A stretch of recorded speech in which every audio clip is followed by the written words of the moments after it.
right, Madam Clerk.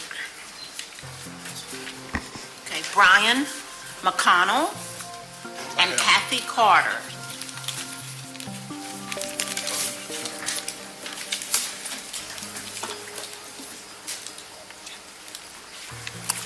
Good afternoon, sir.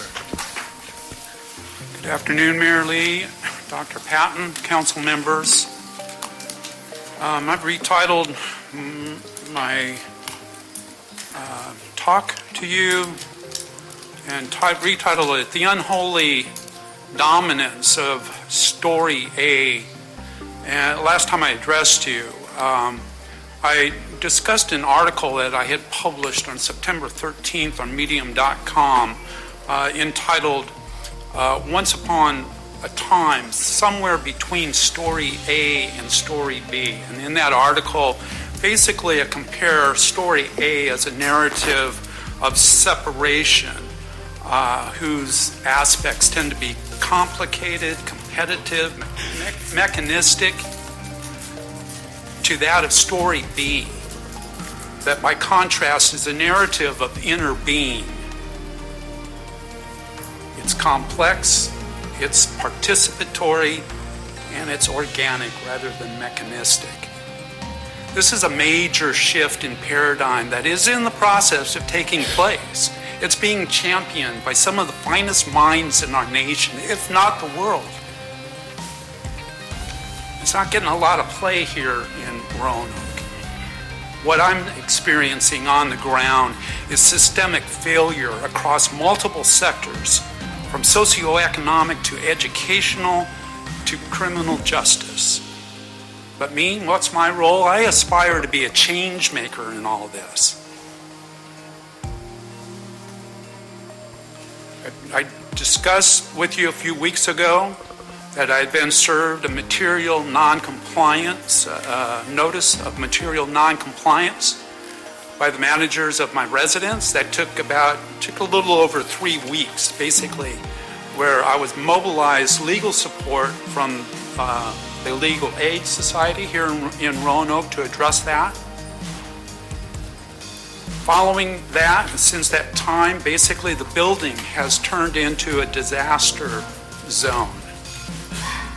Carpet has been ripped up, holes punched in the ceiling, out in the lobby. There is no longer any common area space within the building. Residents do not and have not had access to washers and dryers over the last 3 weeks. I've literally been taking my laundry on the bus out to Grandin to get it. It's a very time-intensive exercise on my part. What have I been doing? I've been trying to organize. It's got to a place where it's just off the hook. Nothing's being done. No one's paying any attention to it. And it's been off the hook for a long time. So me being the aspiring change maker, I say, I do an AI chat check. And I get a 9-point outline back and how to organize the 20 residents in the building using principles of sociocracy to basically empower them, and so that also preserves their liberation, so they aren't captives in this dysfunctional, miserable system. But my best efforts earlier today in doing that, I didn't really plan on being here. It wasn't in my plan to do that. Instead, my plan was to organize this, but I go to use library space that I've been utilizing well for more than 10 years to this point. That's the length of time I've been in my building. And the space over recent weeks has been annexed by Roanoke Works program. Who's the genius among you that have made that choice, that to slowly, gradually take away public space from public use for, I see you guys are kind of getting bored with me and looking around, so I'll just end it with that.